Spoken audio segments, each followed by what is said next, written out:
Hi guys, today we're going to talk about something we haven't really discussed much before, and that's spinal fusions.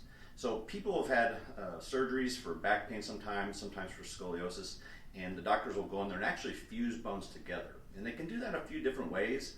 The most common types that we see at our office are segmental fusions. Like if somebody had a real bad herniated disc, they go in and they'll fuse like L4 to L5 or L5 to S1. So two segments together, kind of just locking them in. A lot of times they'll do it with metal hardware, they'll put screws in there. When it comes to scoliosis, when people are kids and they got these big winding S curves in their back, doctors will sometimes push them towards bracing, and then if that doesn't work to correct the curve, they'll try to talk them into doing basically what's called spinal fusion or Herrington rod emplacement. And that's essentially big long metal rods that run nearly the whole length of the spine. So with this patient, when she was 16, she had that procedure done. So you can see these are the metal rods that run a good portion of her spine that were designed to try to straighten those curves out. Okay, so one question is this really necessary? Okay, in my opinion, this type of procedure is only truly necessary if the curvature is so bad that it's disfiguring to where the patient wouldn't really be able to live a normal life. Because it can get severe where you're humped over like this, and who would want to go through life like that? But the majority of people really don't have that. So if they had clothes on, a lot of people you wouldn't even know they had a scoliosis, even if it's pretty severe like this. They would have some rib pumping, which she had, but really with clothes on you would never know. They try to use a little bit of fear to push people in that direction, saying that, oh, it's going to crush the organs, because what happens when people have big curves, one side closes down, okay, and there's organs there like your heart and lungs. But what happens is that the other side gets just as much bigger, so everything kind of just shifts over. So there really never becomes a point where the organs are in jeopardy of that. But what can happen is sometimes people have a lot of pain, but that's not necessarily because of the curves themselves, that's because of the damage that's occurred within the curves. So when we have abnormal curves, especially on this is looking at her from the back, the places where those curves peak, those are high stress points. You know, they just don't handle the stresses of daily life normally. So they do get damaged, the disc will start to swell, and they can have all sorts of pain. But those are easily managed with Gonstead Chiropractic. So with this patient, she's been a patient for a while. When she originally came in, you can tell them she had pain in Yes. the back. My lower back takes a brunt of a lot of having to compensate for my activity throughout the day.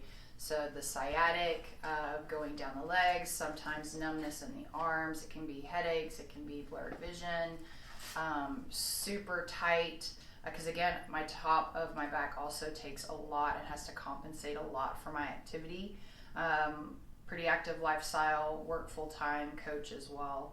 So coming in a lot to help kind of have a better quality of life and have less pain in those areas. Yeah, and so when they fuse a segment, essentially whatever they fuse, we treat as one big bone. So in a normal situation where it was just two, those two segments would be one segment now, and we can still work with those. When you have a big Herrington rod situation like this, most often things within the rods are something we really can't work with, just because they're locked down. There's really no way to access those bones to restore motion and function, and the idea of a fusion anyway is to take out the motion and function. But when people have surgeries, statistically 60% of back fusions for pain don't work. See, a lot of people have this idea that, hey, my back's hurting, let's just be done with it and go have a surgery or a fusion. Well, statistically 60% fail the first time. And that's because when they do the workup for a spinal situation like that, medical doctors have to be able to see something to be able to cut. They're not going to go in there just blindly go, well, I'm just going to do this. They're going to order an MRI or some advanced imaging, and they're going to look for herniations or something that's pinching on a nerve. And a lot of times they'll find one that's a bulge or a herniation in the general area that matches the pain, and they'll assume that that's the one that's causing it. But unfortunately, there's a lot of times when a swollen disc looks really good on MRI. There's no bulge at all, it's just thick. Or sometimes in the low back especially, it might be a sacral issue which doesn't have a disc when the thing shows up. But a lot of people have bulges on MRI anyway with no pain.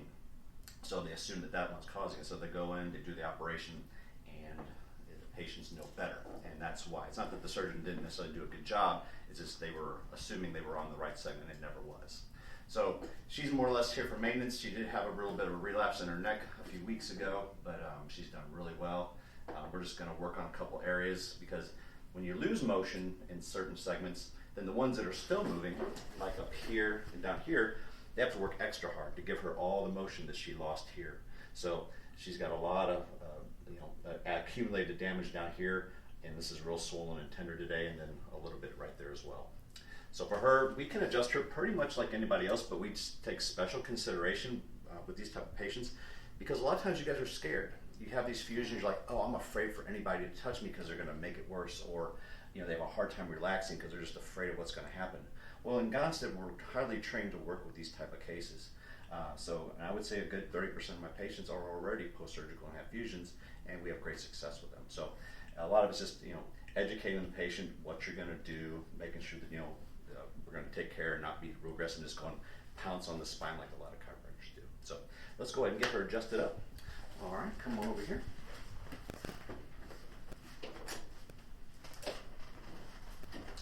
And for her, I'm choosing to adjust her on this table, all face down. So I could set her neck in the chair if I wanted to and set the low back on the side, but I find that this table is the easiest for them to relax. They don't have to worry about being twisted or anything like that, and it works really, really well. So for her, she's got pressure down here on her fifth lumbar. I'm just going to take it, and I like just to kind of take it down and work on it a little bit at a time. You don't need big noise or anything like that. Good. Just pumping it up today, and they're going to set it like good. Perfect. Yes. That didn't hurt her. All right. She's got one more right up here.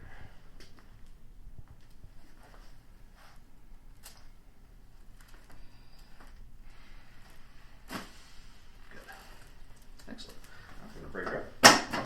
And we'll recheck the motion. In Gonstead, the big difference between Gonstead practitioners and everybody else is that on a daily basis we do a detailed spinal exam. We would never randomly manipulate somebody from head to toe just because they're here. We're going to check their spine every time, identify nerve pressure, and correct it according to that x-ray.